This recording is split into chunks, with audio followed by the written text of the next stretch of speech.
तस्य सर्वधर्मस्वरूपिणे अवतारवरिष्ठाय रामकृष्णाय ते नमः। जननीं शारदां देवीं रामकृष्णं जगद्गुरुं पादपद्मे तयोः श्रित्वा प्रणमामि मुहुर्मुहुः। नमस्ते यतिराजाय विवेकानन्दसूरये सच्चित्सुखस्वरूपाय स्वामिने तापहारिणे। அன்புடைய சுவாமி தர்மிஷ்டானந்தஜி, அன்புடைய என துறவி சகோதரர்களே, பக்தர்களே, குழந்தைகளே, இன்று நாம் 7வது நாள் இந்த இடத்துல செலிப்ரேட் பண்ணிட்டு இருக்கோம். இல்லை 6வது நாள், 6வது நாள், 6 நாள் ஒன்று பேர் ஒன்று கல்ச்சரல் ஃபங்க்ஷனு, சொற்பொழிவு, குழந்தைகளுக்கு அவளுடைய கலாச்சாரம் பண்பாடுக்கு தகுந்த போல ப்ரோக்ராம்கள் இதெல்லாம் நடந்து வருது.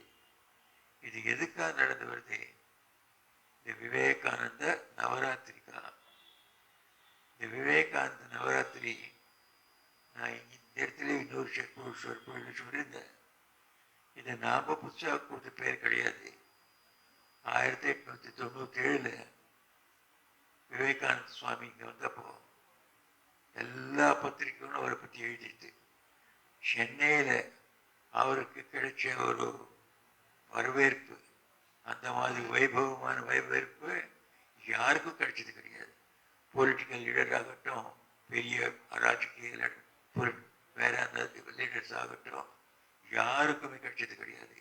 அந்த மாதிரி வைபவமான ஒரு வரவேற்பு கிடைச்சது. 17 துளை தோரண வாசல்கள் கட்டப்பட்டார். அவர் எக்மோரில் இறங்கி 10,000 இளைஞர்கள் அவர் குதிரையை அவுத்து விட்டுட்டு இழுத்துன்னு வந்தார். 10,000 இளைஞர்கள் 8-9 கிலோமீட்டர் அவ்வளோ தூரம் நடத்தினது. இதே ஐஸ் ஹவுஸில் இதே இடத்துல அவர் இறக்கினார். அப்போ எல்லாரும் பிரமிச்சு போயிட்டாங்க. என்ன இது இந்த மாதிரி ஒரு வரவேற்பு? அப்போ பேப்பரில் தான் எழுதிட்டு அந்த இடத்துல 9 நாள் தங்கி இருக்க போகிறார். ஒரு நவராத்திரியாக இருக்கும்னு அவளை இதை நாம கொடுத்துட்டு பேர் கிடையாது, பப்ளிக் கொடுத்துட்டு பேர். அப்போ பிடிச்சே இந்த இடத்துல ஒரு நவராத்திரியை அது ஒரு ஸ்ரீ கணேசன் ஆரம்பிச்சது, முதல் ஆரம்பிச்சது. அப்புறம் நம்ம பல விதமான இந்த ஹிஸ்டாரிக்கல் ஃபேக்ட் இருக்கு. அப்புறம் இங்கே இருந்தார் அவர். இங்கே 9 நாள் இருந்து இதே போல் இப்போ நாம் தினந்தோறும் கலந்து இந்த இடத்துல அவரை பற்றி சிந்திக்கிற போல, அவர் விஷயத்தை கேட்குற போல, அப்போது 1000 பேர் எனக்கு ஒவ்வொரு 6 சொற்பொழிவு இங்கேருந்து கொடுத்தாரு. நான் ஒவ்வொரு சொற்பொழிவும் இப்போ 1000 பேர் ஒரு சொற்பொழிவு விக்டோரியா ஹாலில் கொடுத்தாரு. அதுதான் அந்த வரவேற்புக்கு உத்தரவு, அதுக்கு ஒரு பதில்னு. அதுக்கு 10,000 ஆடியன்ஸ் வந்துட்டான். அந்த ஆடிட்டோரியமில் 1000 பேர் தான் உட்காந்து முடியும். 10,000 பேர் வந்துட்டான். 9,000 வெளியில் இருக்கிறான். அவர் உள்ளே அவர் ஆரம்பிச்சாருன்னா நாம் வெளியில் கேட்கணும், வெளியில் வாங்க கத்துற வெளியில் இருந்து அவர் ஒரு 5 நிமிஷம் உள்ளே பேசிட்டு தான், இல்லை என்னால் ஜெயிக்க முடியல, பொதுமக்களுக்காக தான் நான் வந்தவன், அவர்கள் 9,000 பேர் வெளியே இருக்கா, நான் இந்த இடத்துல இல்லை வெளியில் போய் தான் பேசுவேன். வெளியில் வந்துட்டேன். வெளியில் வந்து பார்த்தா ஒரு இடம் இருக்காது, எந்த இடத்துல ஒரு பேசணுமோ அந்த மாதிரி ஒரு மேடை வேண்டும் தானே, மேடையும் இல்லை. அப்போது கிட்ட ஒரு பெரிய குதிரை வண்டி இருந்தது. அந்த உயர்ந்த சீட்டில், அந்த காலத்தில் உயர்ந்த குதிரை வண்டி இருக்கும், அந்த உயர்ந்த நிலையில் அவன் அந்த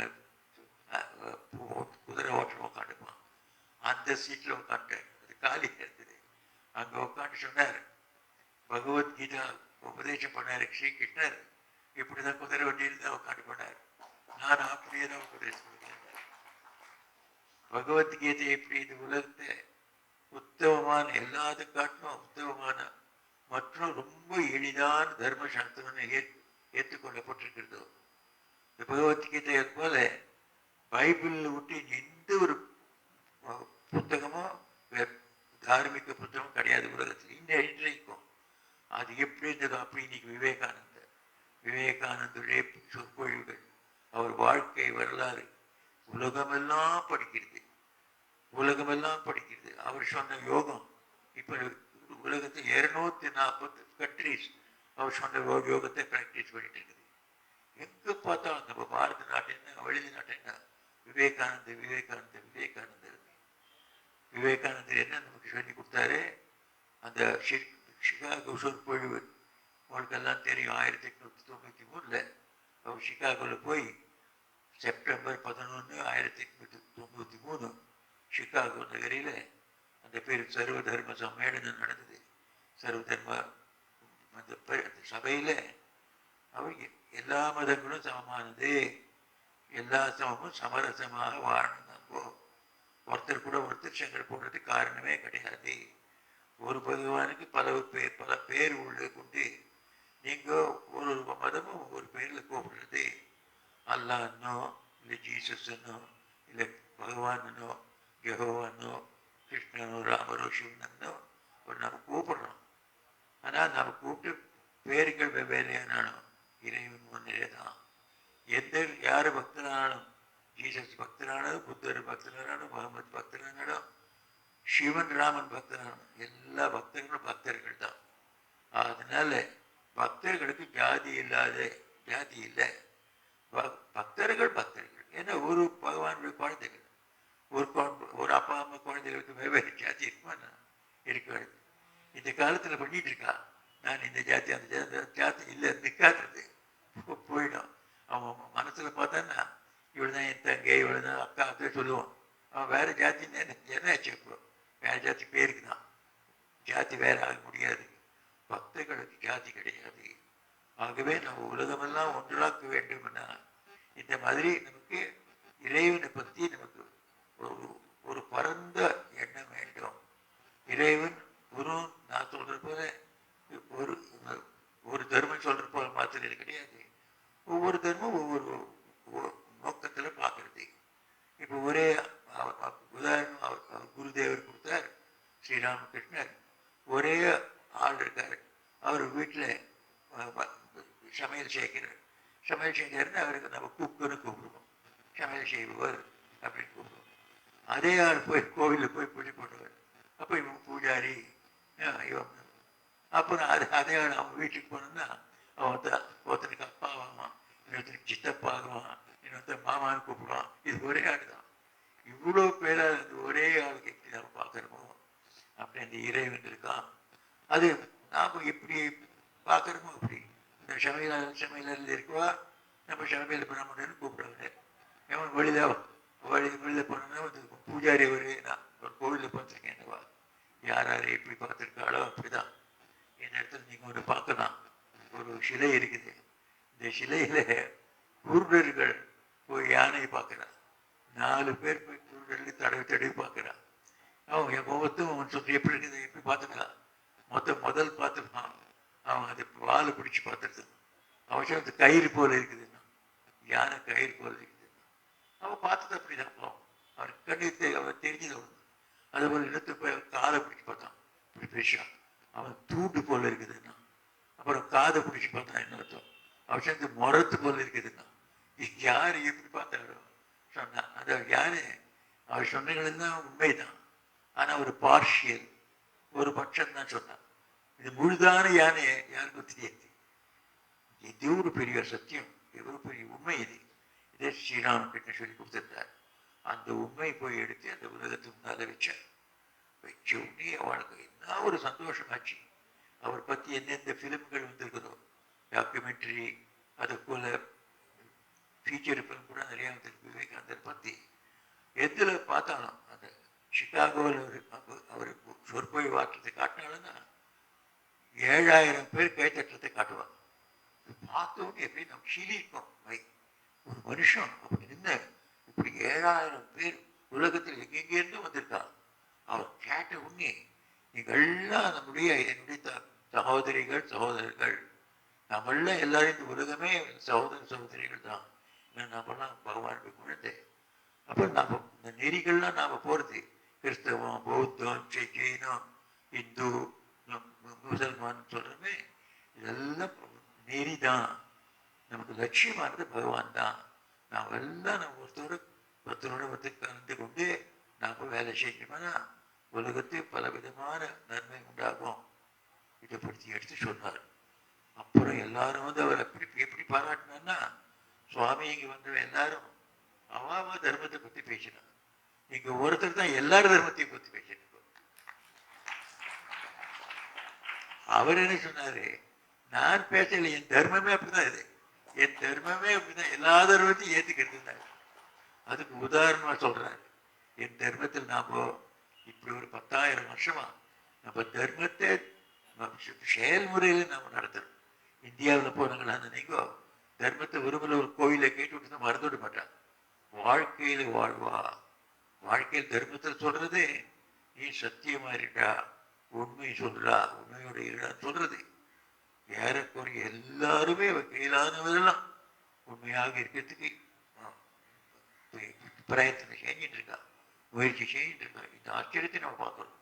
ஏழைகளோட ஏழை இருக்கலாம், ஆனா அவனுக்கு பொய் சொல்ல மாட்டான். சுவாமி பொய் சொல்ல மாட்டேன். எப்படி ஒரு அப்புறம் ஒரு பகவானை பத்தி ஒரு பக்தி, பகவானுடைய பக்தர்களை பத்தி ஒரு பக்தி, இப்படி நம்ம நாட்டில் செயல்முறையில் நாம இந்த பிரதர்சனத்தை வச்சுட்டு இருக்கோம். வேற எந்த நாட்டிலையும் கிடையாது. வேற எந்த நாட்டிலையும் வாரத்தில் ஒரு தூரம் ஏதோ ஒரு நாள் போய் சர்ச்சுக்கோ மாஸ்க்கோ இல்லை ஜெகோவா இருக்க இடத்துக்கோ போயிட்டு கேட்டுட்டு வந்துடுவோம், அவ்வளோதான். அப்புறம் 6 நாள் சிந்தனையே பண்ண மாட்டேன். ஆனால் இந்த நாட்டில் காலையிலேருந்து சாயங்காலம் ஒவ்வொரு நாளும் பகவானை பற்றி தான் சொல்லுவான். எது சொன்னாலும் பகவான் முன்னேற்றி தான் பேசுவான். யாருன்னா போய் சொன்னான்னா, ஏன்னா எப்போ போய் போய் சொல்றியே, இந்த பகவான் ஏற்றிப்பாரா? இதை இந்த பகவான் இருக்க ஒவ்வொருத்தருக்கும் இந்த மாதிரி ஒரு நாடு நம்ம நாட்டில், எந்த வெவ்வேறு நாட்டிலெல்லாம் யாரை விரட்டி போட்டாலோ துரத்தி அடிச்சுட்டாலோ அந்த மக்களுக்கெல்லாம் நாம் இடம் கொடுத்துருக்கோம். உதாரணம் சொல்றாரு, அந்த மேலை நாட்டு தானே, அவளுக்கு உதாரணம் சொல்றது போச்சுன்னா வரலாறு சொல்றது நம்ப மாட்டான். அதுக்கு சொல்றா, உங்க கிறிஸ்தவ தர்மம் முதல்ல ஒரு 2000 வருஷத்துக்கு முதல்ல ரோமில் இருக்க சர்ச்சை உடச்சி போட்டான். உடச்சி போட்டவுடனே அந்த இருக்க முதல் கிறிஸ்டியன்ஸ் அவன் எங்க போனான்? நம்ம நாட்டுக்கு வந்தான். கேரளாவில் இன்னைக்கும் இருக்காருன்னு சொன்னார். 1897 சொன்னாரு, இன்றைக்கும் இருக்கான். கேரளா இருக்க கிறிஸ்டியன்ஸ் உலகத்திலே ரொம்ப பழையான கிறிஸ்டியன்ஸ். அவளுக்கு ஆச்சரியம் கொடுத்துருக்கோம், அவர்களுக்கு நாம் இடம் கொடுத்துருக்கோம், அவன் தர்மத்தை அவன் அனுஷ்டானம் பண்ணுறதுக்கு வாய்ப்பு கொடுத்துருக்கோம். யாரும் அவளை கொண்டு நீங்கள் தர்மத்தை விட்டுடுங்கோ, நீங்கள் இந்து வாங்குவோம் யாரும் சொன்னது கிடையாது. அதை போல தான் அதுக்கப்புறம் சில செஞ்சுரிஸ்க்கு பிறகு பார்சி மக்கள் பர்ஷியன், இப்போ ஈராக் இருக்குதே, அந்த இடத்துல இருந்தவன் அந்த இடத்துல எதுவும் சண்டையாய் ஒரு பிரிவை துரத்தி அடிச்சுட்டான். அந்த துரத்தி அடிச்சோம் நம்ம நாட்டுக்கு வந்தான். நம்ம பாம்பேலேருந்து படகுல இறங்கினான். அந்த ராஜா கிட்ட போனான். அந்த ராஜா கிட்ட போய் எங்களுக்கு ஆச்சரியம் வேண்டும், அடைக்கலம் வேண்டும். அடைக்கலம் கொடுத்தார். எப்படி அவன் கேட்டான், நீ எப்படி இருப்பேப்பா நம்ம நாட்டில் அப்படின்னு கேட்டான். இந்த ராஜா அவர் சொன்னான், ஒரு கப்பில் பால் கொண்டு வாங்கன்னு சொன்னார். இன்னொரு பொட்டலத்தில் சர்க்கரை கொண்டு வான்னு சொன்னார். அவர் 2 சர்க்கரையும் பால் கொண்டு வந்தார். இந்த சர்க்கரை இந்த பாலில் போடுன்னா பாலில் போட்டார். அதை கரைச்சிடுனாரு. கரைச்சாரு. இப்போ இது 2 பிரிக்க முடியுமான்னு கேட்டார். கேட்க முடியாது. அப்படி உங்க கூட கலந்து இருக்கு. அந்த பார்சிகள் அவளும் அந்த காலத்து அரபு தர்மம் இதுவோ இருந்திருக்கும். அந்த தர்மத்தில் இருந்தவர்கள் நாம இந்து தர்மத்தில் கூட கலந்துட்டு போவோம். அதுக்கு இவன் சொன்னான், நீங்க கலந்துட்டு இருக்கோன்னு ஒரு சின்ன நமக்கு வேண்டும் தானே, நாம எப்படி தெரிஞ்சுக்கிறது நீங்க நம்ம கூட கலந்துட்டு இருக்கோ? அதுக்கு அவன் சொன்னா, நம்ம பெண்மணிகள் எல்லாம் இந்தியர் போல புடவை உடுத்திப்பான். 2வது, உங்களுடைய குஜராத்தி பாஷை, அது அவன் மகாராஷ்டிரா குஜராத்தில் ஒன்றா இருக்குது. அப்புறம் தான் பிரிச்சுது. நம்ம உங்க குஜராத்தி மொழியை நாம் பேச போகிறோம். நம்ம மொழி வேற இருக்குது அரபில், அதை நம்ம மாற்று மொழி குஜராத்தின்னு ஏற்றுப்போம்.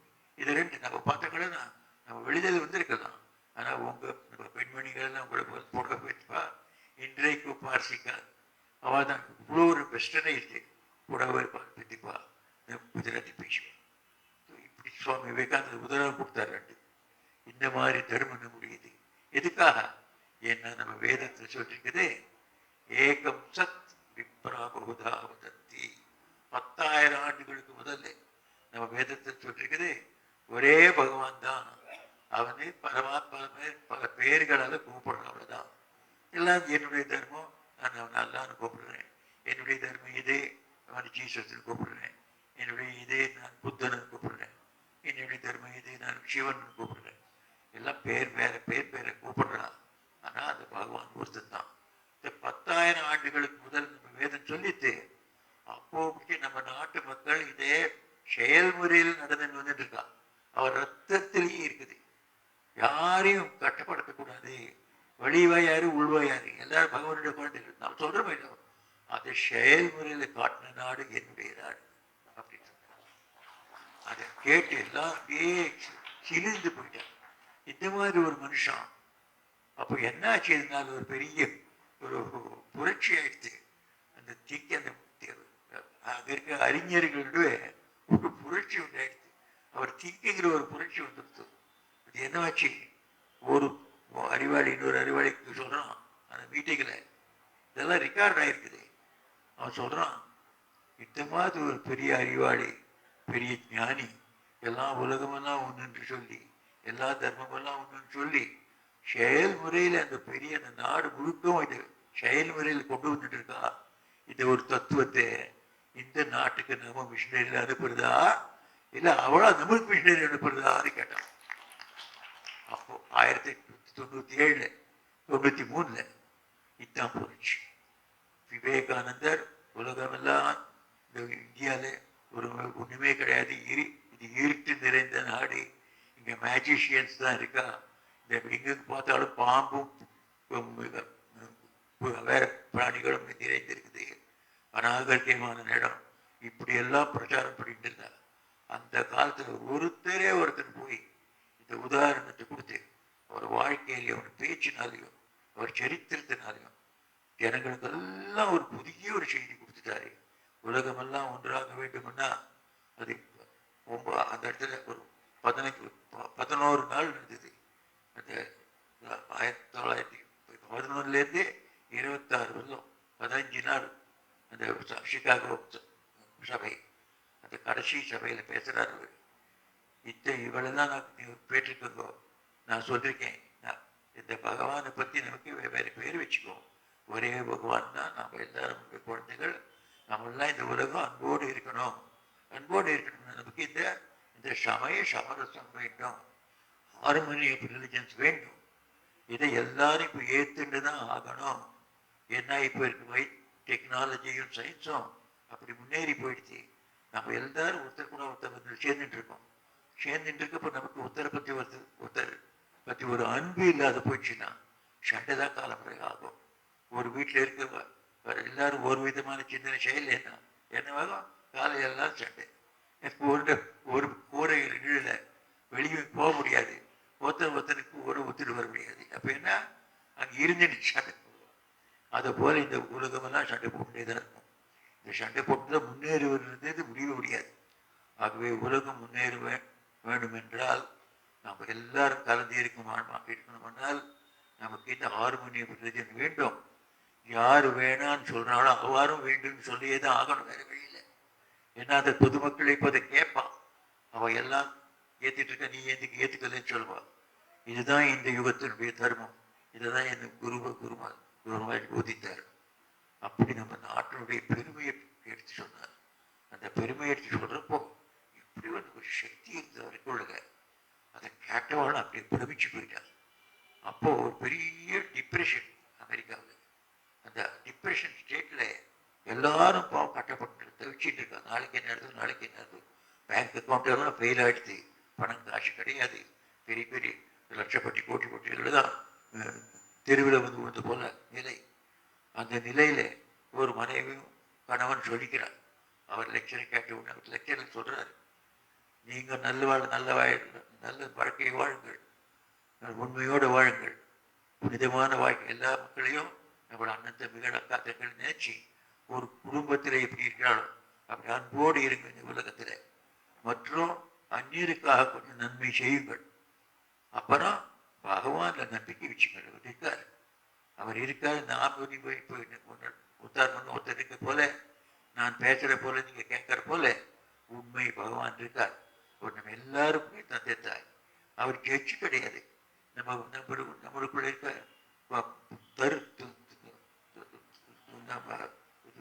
இதெல்லாம் எடுத்து டிஃபெக்ட்ஸ் எல்லாம் எடுத்து காட்டி நமக்கு பனிஷ்மெண்ட் கொடுக்குற ஜட்ஜ் கிடையாது. நம்ம அப்பா அம்மா நம்ம 1000 தப்புனாலும் நம்ம மன்னிப்பு, ஒரே ஒரு நல்லது பண்ணால் அதையே எடுத்து பெருசா பண்ணி நம்மளை ஒரு அன்போடு அழைச்சிப்போம். அந்த மாதிரி பகவான் அவனை நம்பிக்கை வச்சுக்கோ. உங்களுக்கு என்ன வேணுமானாலும் அவர்கிட்ட பிரார்த்தனை செய்யுங்க. உங்கள் உள்ளம் சுத்தமான ஒரு உள்ளமான இருந்ததுன்னா, நீங்கள் உண்மையோடு இருந்தீங்களா, நீங்கள் 4 பேருக்கு நன்மை நினைச்சீங்களா, உங்களுக்கு நீங்கள் என்ன கேட்கறீங்களோ அவர் கொடுப்பார். அவர் என்ன கொடுக்குறோ நீங்கள் திருப்பி கொடுக்க எல்லாருக்கும். 4 பேருக்காக வாழுங்கள். 4 பேருக்காக வாழ்ந்தோம்னா வாழ்ந்தவும் மீண்டும் செத்து போன்னு வருகிறார்.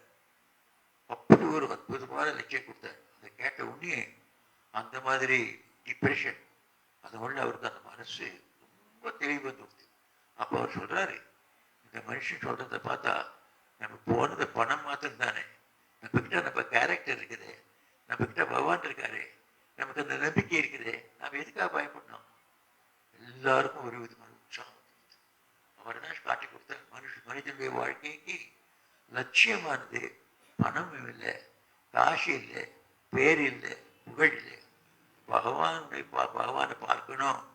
பகவானை பார்க்கறதுக்கு வேண்டியதான பக்தி நமக்கு வேண்டும். நமக்கு பக்தி கிடைச்சதுன்னா பகவான் கிடைப்பேன். அந்த பக்தி கிடைக்கிறதுக்காக நாம வாழ்க்கையை வாழணும். நல்வாழ்க்கை என்ன? உண்மையோடு வாழி, எல்லாரையும் நேசி. நான் 4 பேருக்கு எவ்வளவு முடியுமோ அவ்வளவு உதவி செய்ய, நீயும் உதவி உனக்கும் செஞ்சுக்கோ. உன் கெரியரை பில்டப் பண்ணு, அந்நீர் பில்டப் பண்றதுக்கும் அவருக்கு உதவி செய். இதை பண்ணா போறோம். எங்க இருந்தாலும், நீ இல்லறத்தானா இருந்தாலும் பரவாயில்லை, பிரம்மச்சாரியா இருந்தாலும் பரவாயில்லை, சன்னியாசியானாலும் பரவாயில்லை, இந்த அடிப்படையான குணங்கள் உங்களுக்கு ஒன்றில் இருந்ததுன்னா உனக்கு இறைவனுடைய ஆசீர்வாதம் முழுக்க கிடைக்கும். உனக்கு வாழ்க்கையில வேண்டியதான பகவத் சாட்சாத்காரம், பகவானை பார்க்க முடியும். திரும்பி திரும்பி அவர் சொன்னார், அந்த பகவானை பார்க்க முடியும்னு சொன்ன பிறகுதான் அந்த மேலை நாட்டை எல்லா மக்களும் பிரமிச்சு போயிட்டேன்.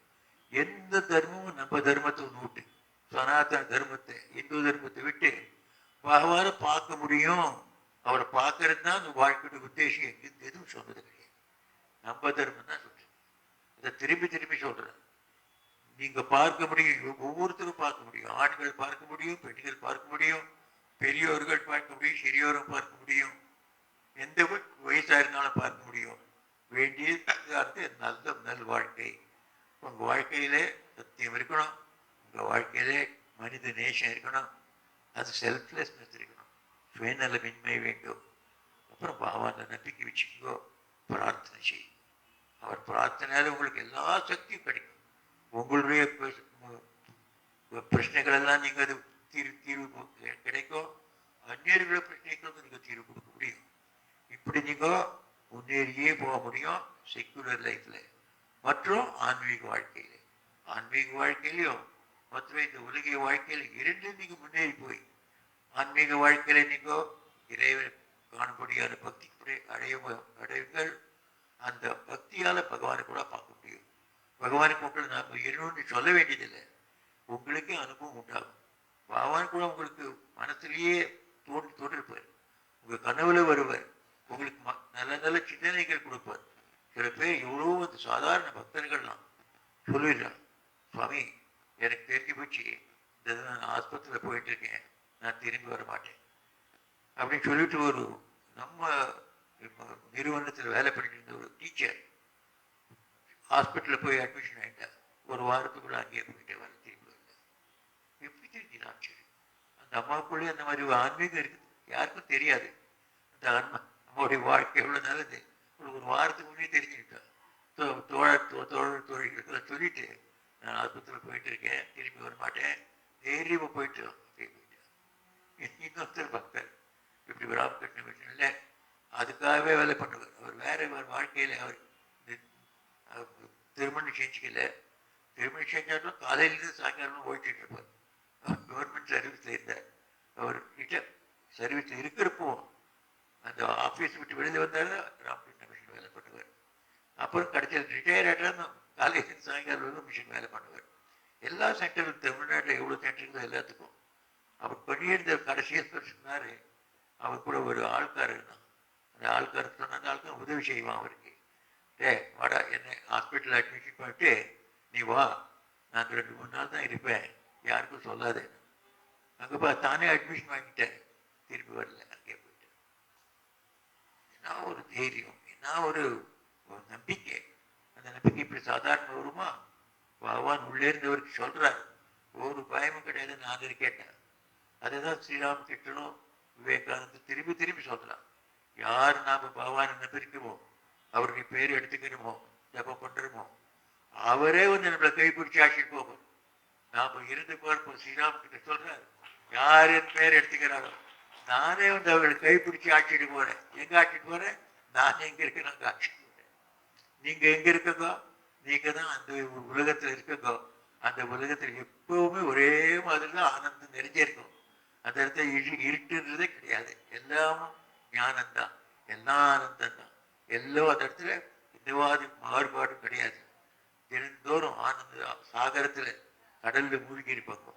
அந்த மாதிரி உங்களுடைய இடத்துக்கு அவர் என் இடத்துக்கு அழைச்சிட்டு போறேன். எல்லா அவதாரங்களும் சொல்லியிருக்கா. நம்ம காலத்துல ஸ்ரீராம் திரும்பி திரும்பி சொல்றார்.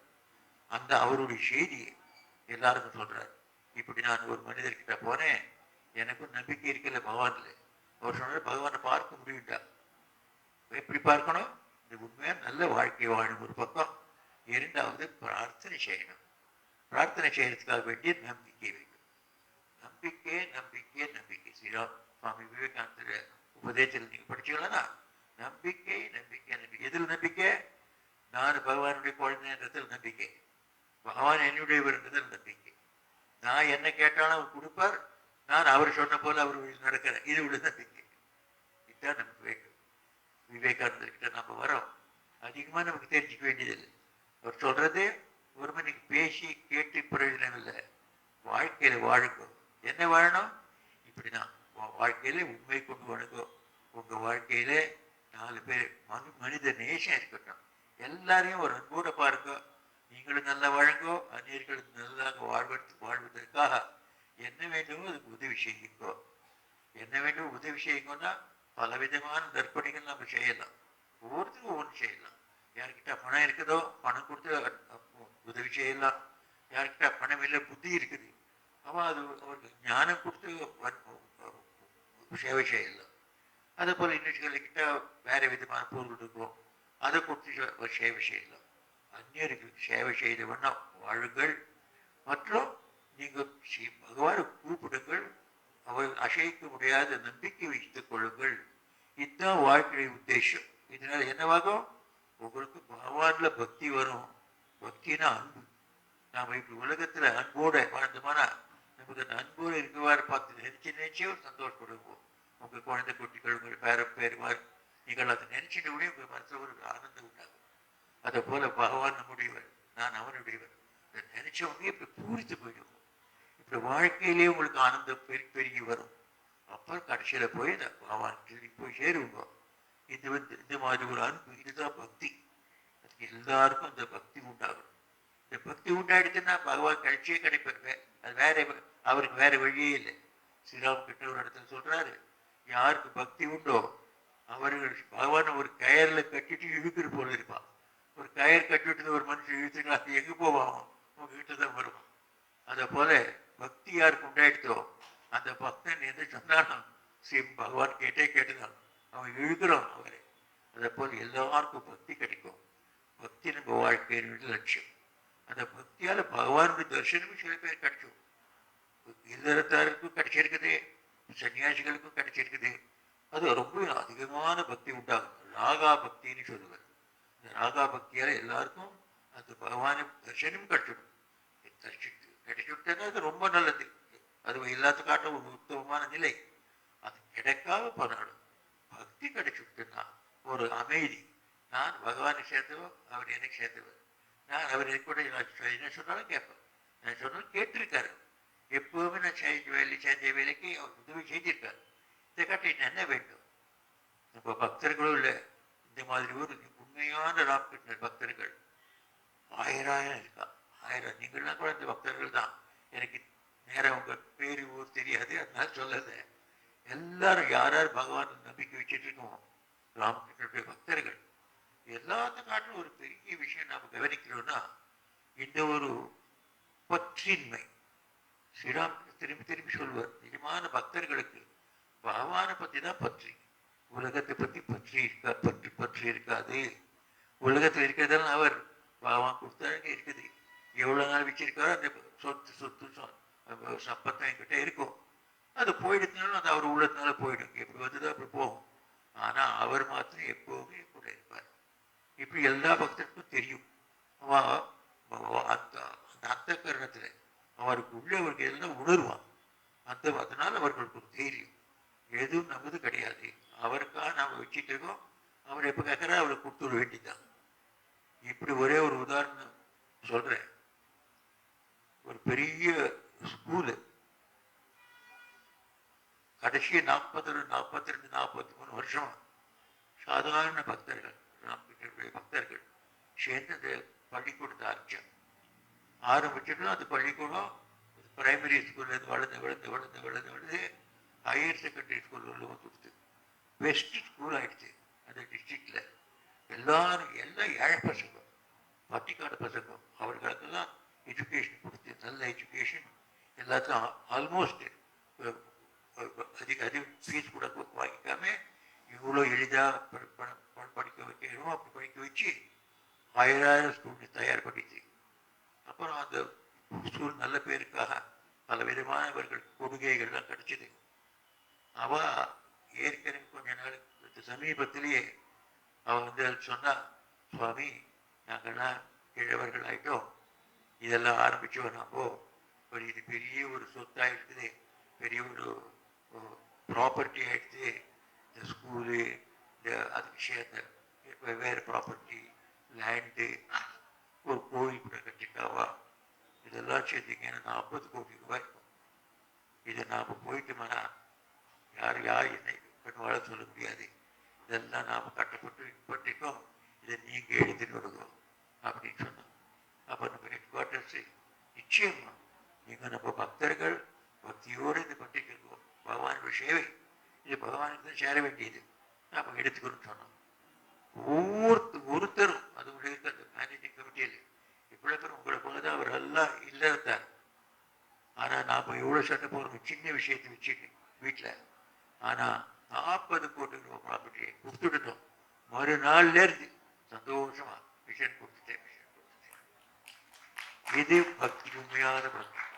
பற்றின்மையோட விளைச்சது, பற்றின்மையோட கொடுத்துட்டு ஒரு பெரிய மகிழ்ச்சி. அவருக்காக பண்ணேன், அவர் தான் பண்ண வச்சுட்டார். அவர் வேலைக்கு போயிட்டு அவருக்கு கொடுத்துட்டேன். சுவாமி விவேகானந்தர் தான் சொன்னார், இல்லத்தார் எல்லாருக்கும் பகவான் தெரியும், பகவான் தரிசனமாகும், பக்தி வரும், இந்த உலகத்திலேயும் அவன் நல்லா வாழ்வான். மற்றும் ஆன்மீக உலகத்தில் முன்னேறி பக்தியும் பகவான் தரிசனமும் கிடைக்கும். இதுதான் வாழ்க்கையுடைய உத்தேசம். நீங்க பணம், காசு, பேரு, புகழ் வந்துதான் இல்லையா, அது முக்கியமானது கிடையாது. வந்தது நல்லது, வரல என்ன போனாலும் வரல போட்டான். முக்கியமானது நமக்கு வேண்டியது கிடைச்சிடுது. பகவான் பக்தி கிடைச்சிடுத்து, பகவான்ல நம்பிக்கை கிடைச்சிடுத்து, அவர் பிரார்த்தனையில் ஒரு ஆனந்தம் கிடைச்சிடுத்து, மனசுல தைரியம் கிடைச்சிடுது. நாமளும் பகவானுக்கும் வித்தியாசம் கிடையாது. நான் அவருடைய குழந்தை, அவர் என்னுடைய தந்தை தாய். அவருடைய அன்பு எப்பவுமே என் மேல இருக்கும். நான் கூப்பிட்டா வந்தே வருவர், எப்பவுமே என்னை காப்பாத்துறார். இந்த ஒரு அசைக்க முடியாத நம்பிக்கை, அவரை பற்றி அன்பு. அந்த அன்புனால பற்றின்மை, இந்த பற்றின்மையால அவர் கொடுத்தாரே இருக்குது எல்லாம் சந்தோஷப்படுத்துவாங்க. அவர் கொடுக்காத எடுத்துட்டு போட்டார், அப்போ சந்தோஷப்படுங்க. அவர் கொடுத்தாரு எடுத்துட்டு போட்டார், போகட்டுமே. திருப்பி கொடுக்குறாரு, வேணும்னா கொடுக்குறாரு. கேட்டாலும் வாங்கிக்க மாட்டா. சூர்தாஸ் நீங்க கேட்டிருக்கீங்க, 2 கண்ணு இருக்கிற குருடன், ஒரு பெரிய பக்தர். சூர்தாஸ் பாடல் எப்பவுமே பாடிட்டு இருப்பார், கிருஷ்ணர்கள் கூடவே இருப்பாராம். இதை சொல்லி நான் முடிக்கிறேன். அவருக்கு இன்னைக்கோ கிருஷ்ணர் சொன்னாராம், ஏப்பா நீ 2 கண்ணு உனக்கு இல்லை, நான் 2 கண்ணு உனக்கு கொடுக்கட்டுமா, நீ நல்லா பார்க்க முடியும், நீ கேட்டீங்கன்னா நான் கொடுக்குறேன். வேண்டாம் வேண்டாம், எதுக்காக, நீ இதை கண்டுபிடிச்சா என்ன பார்க்க போகிறேன், இந்த உலகத்துல பார்க்க போகிறேன், இந்த உலகத்தில் என்ன வச்சு பார்க்க முடியுது, ஒன்றை பார்த்த பிறகு இந்த உலகத்தில் என்ன இருக்குது பார்க்கறதுக்கு எல்லா ஆனந்தமும் ஒன்றை பார்க்கறதுக்கு கிடைச்சிடுது, எல்லா சக்தியும் ஒன்றை பார்க்கறதுக்கு கிடைச்சிடுது. என்ன வேணும்னா ஒன்று வேண்டினா நீ பண்ணி கொடுத்துடுற, இந்த உலகம் இப்படி எனக்கு என்ன பண்ண முடியுதா, இதை பார்க்க அவர் இருந்து என்ன போயிடும் எனக்கு, வேண்டாம். அவர் நீ எடுத்துக்கோ போறேன், வேண்டாம், அடிச்சு வேணுமா, எடுத்துக்கவே இல்லை. அவர் சொன்னார், சரி உனக்கு வெளியே கண்ணு இல்லாலும் அகக்கண்ணு கொடுத்தேன். அவர் அகக்கண்ணால் எல்லாம் பார்க்கும், எல்லாம் தெரிஞ்சுட்டோம். கோவிலுக்கெல்லாம் போகலாம், கோவிலுக்கு போட்டு பகவானை பார்த்தோம்னா ஆஹா என்ன அழகா நகையெல்லாம் போட்டுட்ருக்கேன், ஊடம் போட்டுட்ருக்கேன், குண்டலம் போட்டுட்ருக்கேன். அந்த அந்த பூஜாரிகள்லாம் ஐயோ 2 கண்ணு சொல்லி எல்லாம் பார்க்குறாரு. எனக்கு அகக்கண்ணு உண்டு, புறக்கண்ணு கிடையாது. இப்படி பகவானுடைய பக்தர்களுக்கு எந்த விதமான குறையும் இல்லாது வாழ முடியாத வழியை காட்டி கொடுத்த விவேகானந்தர். நீங்கள் எல்லாரும் விவேகானந்தர் படிக்கணும், அவர் வாழ்க்கை வரலாறு படிக்கணும், அவர் உபதேசத்தை படிக்கணும், அவர் குருவான ஸ்ரீராமகிருஷ்ணர் பற்றியும் சாரதா தேவியார் பற்றி படிக்கணும். அதனால உங்களுக்கு எல்லா விதமான நன்மையும் உண்டாகும். இந்த உலகத்தில் நல்லா வாழக்கூடியான ஒரு வழி தெரியும், மற்றும் ஆன்மீக உலகத்தில் முன்னேறி பகவான் அடைக்கூடியமான வழி உங்களுக்கு தெரியும். அது எல்லாருக்கும் தெரியப்படுத்தட்டும். அவர் எல்லார் மேலேயும் அருள் பொழியட்டும் பிரார்த்தனை செய்து இந்த வாய்ப்பு கொடுத்த எல்லோருக்கும் நன்றி தெரிவித்துக் கொள்கிறேன். ஜெயராம் கிருஷ்ணா. ஓம் சாந்தி.